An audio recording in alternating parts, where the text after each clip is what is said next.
अंग्रेजी फिटनेस में। आज हम ऐसी शख्सियत से मिलने जा रहे हैं जिन्होंने पूरी दुनिया को हिला कर रख दिया है। इन्होंने ठाना है कि ये ऐसी दुनिया का निर्माण करना चाहते हैं जहां वर्ल्ड विदाउट मेडिसिन हो, वर्ल्ड विदाउट सफरिंग हो, वर्ल्ड विदाउट पॉवर्टी हो।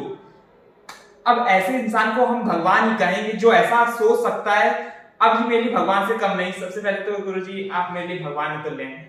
प्रणाम, आपका बड़प्पन है जो आप औरों को इतना सम्मान देते हैं। अच्छा गुरुजी, ये प्रश्न आपसे बहुतों ने पूछा होगा, आपको प्रेरणा कहाँ से मिली? हाँ, बहुत अच्छा सवाल है और हर कोई जानना चाहते हैं। जहीं भी हम जाते हैं सारी दुनिया में ये सवाल सबसे पहले लोग पूछते हैं। तो मैं कहता हूँ कि necessity is the mother of invention, यानी कि ज़रूरत ही जो है वो ही एक इन्वेंशन यानी रिसर्च की जननी है। यानी मैं बहुत ही बीमार रहा और सब कुछ मैंने अपना कर देखा। जब मैं सफल नहीं हुआ तब ये अंदर से फ्रॉम विदिन, भीतर से ये जो आत्मा की आवाज़ कहते हैं ये आई और हमारी ये जो तीसरा नेत्र है कहते हैं वो खुल गया, यानी कि सही दिशा मिल गई, सही रास्ता मिल गया। गुरुजी आजकल जो इतनी बीमारियां बढ़ रही हैं जैसे डायबिटीज, कैंसर, पार्किंसन और ना जाने कौन कौन सी बीमारियां जिसको डॉक्टर कहते हैं ये तो ठीक होती है, बोलना भी पाप है, ऐसी बीमारियां भी नई भोजन प्रणाली अपनाने से लोगों की ठीक हुई हैं। ये बकायदा टेस्टिमोनियल देखे हैं मैंने आपके चैनल पे। तो आपका क्या कहना है कि डॉक्टर कहते हैं बोलना भी पाप है कि ये ठीक हो जाएगी, बस ये मैनेज होगी? करेक्ट, आपकी बात सही है, डॉक्टर भी सही है, क्योंकि डॉक्टरों को जो पढ़ाया गया है और डॉक्टरों ने जो अपने जीवन में अनुभव किया है इसके हिसाब से वो जो भी बताते हैं सही बताते हैं।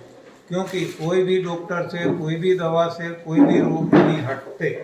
क्यों नहीं हटते कि ये गलत दिशा का प्रयास है, जबकि ईश्वर की कृपा से हमें सही दिशा मिल गई, इससे यहाँ रोग हटते हैं। अच्छा, कोई भी रोग हटने के लिए विश्वास का क्या महत्व है? सही बात है, इससे मैं सहमत हूँ और रामचरितमानस में भी संत तुलसीदास जी ने बताया है कि भवानी शंकरो वंदे श्रद्धा विश्वास रूपिणो याभ्याम बिना न पश्यन्ति सिद्धाः स्वांतस्तम ईश्वरम। अपने खुद के अंदर बैठे भगवान भी शुद्ध पुरुषों को भी नहीं दिखते। कब तक? जब तक श्रद्धा और विश्वास नहीं है। यानी हर कोई फील्ड में, चाहे हमें धन कमाना हो, चाहे पॉलिटिकल फील्ड में सफल होना है, चाहे मेडिकल फील्ड में, चाहे कोई भी फील्ड में, तो श्रद्धा और विश्वास सबसे ज़्यादा ज़रूरी है। एक ही एग्जाम्पल काफ़ी होगा कि इतने लोग पढ़ते हैं, स्टूडेंट्स पढ़ते हैं, लेकिन हर कोई टॉप 10 में नहीं आते और हर कोई फेल भी नहीं होते। तो फेल होते हैं जिसको श्रद्धा और विश्वास की कमी है, और टॉप वो रहते हैं जिसको पूर्ण श्रद्धा और विश्वास है। अच्छा गुरुजी, आप कितने सालों से आप पखवाड़ पे हैं? ये सिंस 1993, यानी कि करीबन 29 साल हो गए। अच्छा गुरुजी, इससे पहले आप भी सब कुछ खाते होंगे, फाफड़ा, खाखरा, जलेबी, सब कुछ। तो उसका अब आपको स्वाद याद है कि भूल गए? नहीं, स्वाद तो जो खाया है वो तो कभी भूल नहीं सकते, लेकिन अब आसक्ति नहीं रही। पहले मैं 100 जामुन, गुलाब जामुन खाता था, लेकिन आज खाने की इच्छा भी नहीं होती। मान लो कोई भी वजह से खाने की जरूरत पड़ गई तो आधा भी खा लिया तो हमें तृप्ति हो जाती है, खाते ही नहीं है। ये ऐसी स्थिति आ गई है, अपने आप ना इच्छा है ना आसक्ति है। अब जो हमारे मित्र हैं जो अभी भी इन सब चीजों के प्रति जिनका बहुत प्रेम है, लगाव है, लेकिन वो ये चीज को अपनाना चाहते हैं, तो वो कैसे इन चीजों को छोड़े कि मतलब अपनी मनपसंद चीजों को, जैसे वो मक्खन, लस्सी या ऐसी और कोई जलेबी अलेबी उनकी मिठाई, तो कैसे उसको त्याग कर सकते हैं? हाँ, वो सही, बहुत अच्छा सवाल है आपका। ये ज़्यादातर सभी लोगों के लिए ये समस्या रहती है। लेकिन जैसे हम कहते हैं कि हमारे डिस्ट्रिक्ट में डिस्ट्रिक्ट हेड जो है वो यदि करप्ट है तो उनके नीचे जो भी लोग हैं वो करप्शन करने लगेंगे।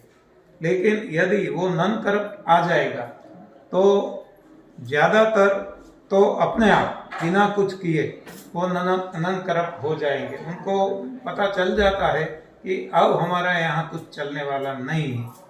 और जो अभी भी नहीं सुधरते तो उनको ये जो नॉन करप्ट ऑफिसर है वो वहाँ से हटा देंगे या तो सर्विस टर्मिनेट कर देंगे। तो उसी तरह से जब आज तक हमने गलत भोजन खाया, वो मानो करप्ट ऑफिसर था, तो सारा शरीर उसी तरह से, हमारी जीवा भी डिमांड करती थी, हमारा मन भी डिमांड करता था। लेकिन अब जैसे ही ये नॉन करप्ट ऑफिसर आ गया, यानी कि सही भोजन प्रथा आ गई, सही अन्न वैसा मन हो गया, सही अन्न से सही मन हो गया, सही खाने से सही। तो ज्यादातर आप देखेंगे कि अपने आप भागने लगेंगे, ना इच्छा रहेगी ना आसक्ति रहेगी। फिर भी जिसको नहीं हटता, इसके लिए एक बताते हैं कि जो आपसे नहीं छूटता वो आप देने लगो, वो देने लगो जो नहीं छूटता। जो हमें मानो गुलाब जामुन पसंद है, हमसे नहीं छूटता, तो हमें इसको बांट देना है। और इसकी इफेक्ट आप ऐसे देखेंगे कि आप बांट देने से आपको बाद में कभी इच्छा नहीं होगी। अच्छा, हाँ, ये भी एक स्पिरिचुअल मार्ग में ये बताया गया है और बहुत सारे लोगों के ये अनुभव भी हैं। ठीक है। अच्छा गुरुजी, इनका कुछ सवाल है? नहीं, मेरा सवाल नहीं। इस प्रश्न के बाबत मैं गुरुजी की बात कुछ कह सकता हूँ?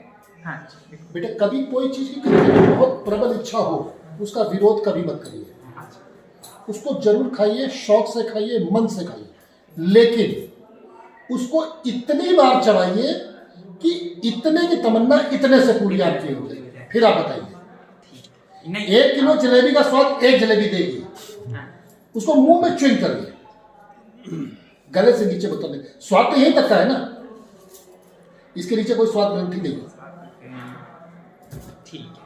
लेकिन मुझे गुरुजी की बात भी अच्छी लगी, आपकी बात भी मुझे सही लगी। वो अपनी मनपसंद चीज का त्याग देना, ये भी एक बहुत बड़ी चीज होती है कि भाई आप उसका त्याग दे सकते हो, तो ये बात मुझे। अच्छा गुरुजी, हमारे नौजवान मित्रों के लिए कोई संदेश, जो हमारे साथ के मित्र हैं, वो कोई उनके लिए कोई संदेश आप देना चाहेंगे? जी हाँ, ये जवान जो है वो ही दुनिया को बदल सकते हैं। हमारे जैसे बुढ़े नहीं बदल सकेंगे, क्योंकि उनके हाथ में ये लगाम आने वाली है देश को और दुनिया को चलाने की। तो उनके हाथ में जब ये आ जाता है ए टूल, ए पावर, तो वो अपनी शिक्षा पद्धति ही बदल देंगे, क्योंकि गलत शिक्षा की वजह से ही गलत जीवन हम जीते हैं। अभी एक आपकी नई किताब भी आई थी, नई शिक्षण प्रथा, करेक्ट, हाँ, जिसमें आपने शिक्षा के ऊपर कि कैसे हमारी शिक्षा ही गलत दी जा रही है, चाहे वो किसी भी स्तर पे हो, मेडिकल स्तर पे हो, कोई भी शिक्षा हो, गलत दिशा की ओर जा रही है। अच्छा, जो ऑलरेडी मित्र मेरे मरीज बन गए या जिनकी तबीयत अभी सही नहीं रहती, उनके लिए कोई संदेश क्या करें कि वो जल्द से जल्द स्वस्थ हों? हाँ, जल्द से जल्द जो ठीक होना चाहते हैं उनके लिए एक सूत्र है, लंघनम परम औषधम। तो ये लंघन पे ज्यादा से ज्यादा जोर दे। लंघन से क्या होता है? लंघन यानी ना खाना ना पीना, टोटल फास्ट, कुछ भी लेना नहीं है। तब वो, जिसको मेडिकल साइंस में वो ऑटोफेगी कहा गया है कि शरीर है, शरीर के ऐसे वो इसको खा जाता है तो शरीर शुद्ध हो जाता है, अशुद्धियां दूर हो जाती है। तो यहाँ केवल अशुद्धियों को दूर करना है। तो एक तो लंघन करें जितना हम कर सकें, सबसे ज्यादा जरूरी ये है। और जब लंघन करते हैं तब उसी के साथ सफाई करने के लिए हमें संजीवनी क्रिया यानी कि एनिमा लेना है। और जब भी हम ये लंघन छोड़ते हैं तो भी ऐसा खाना खाना है कि जिससे हमारी सफाई भी हो और शरीर को भी पोषण मिले, जिसको हम एक ग्रीन जूस, क्लींजिंग जूस, सफाई करने वाला जूस ये एनिमा की बात तो सबसे सही है कि जितना आपका मल निकल जाएगा, विरेचन हो जाएगा शरीर का, उतना ही आपके शरीर की बाकी मैंने अपने कई मरीजों पे अप्लाई किया, मैंने कई 100 मरीजों पे अप्लाई किया और यही रिजल्ट मिला कि जितना मल निकल जाता है शरीर से उतना ही दर्दें कम हो जाती है, उतना ही शरीर स्वस्थ की तरफ बढ़ता है। करेक्ट। चलिए। आपका हाँ अनुभव अच्छा है। चलिए गुरु जी, बहुत बहुत प्रणाम, आप वाकई में भगवान है, तो गुरु जी, जो आपने ऐसा मिशन ये लिया। बच्चा आपका एग्जॉस्ट फैन है? नहीं, मेरा बच्चा नहीं है, मैंने ही इसको रिकमेंडेशन देके यहाँ भेजा है।